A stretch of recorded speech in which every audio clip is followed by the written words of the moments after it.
ok ok stay តអស់គ្នាអូខេយើងមកជួបគ្នាមួយទៀតតើទៅនឹង comment មួយគឺ comment trim ប៉ុន្តែ trim នេះគឺយើងធ្លាប់បង្ហាញម្ដងហើយប៉ុន្តែ trim នេះគឺជា comment trim ដែលយើងប្រើទៅលើ version AutoCAD ចាប់ពី2021ឡើងទៅណាអញ្ចឹងនៅក្នុងការ trim កាលមុនគឺ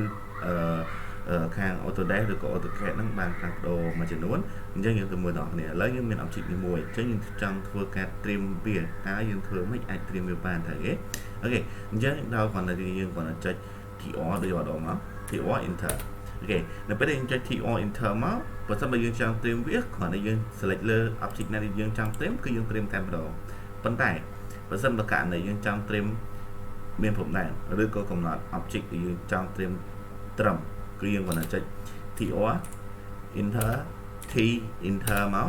ហើយ select លើខ្សែបន្ទាត់ណាដែលយើងចង់កំណត់ឲ្យវា trim ផ្ដាច់ត្រឹមហ្នឹង select លើវាមកហើយយើង trim តមកអូខេក្នុងករណីនេះ trim ក៏មានករណីលុបដែរ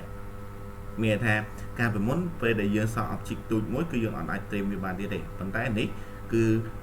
version ក្រោយនេះគឺយើងអាច trim បានទាំងអស់តែម្ដងគឺ TR ឧទាហរណ៍នេះអត់មានជាប់ object អីផ្សេងទៀតទេអញ្ចឹងចង់លុបវាក៏យើងអាចប្រើ TR បានដែរ TR enter មកយើងអាច trim វាបានដូចគ្នាឃើញទេទោះបីវាអត់មានព្រំដែនពីកន្លែងក៏ដោយក៏យើងអាច trim វាបានដូចគ្នាណាអូខេប៉ុណ្ណឹងអរគុណច្រើនសម្រាប់ការតាមដានរបស់លោកអ្នកជួបគ្នានៅវីដេអូក្រោយទៀតអូខេបាយបាយ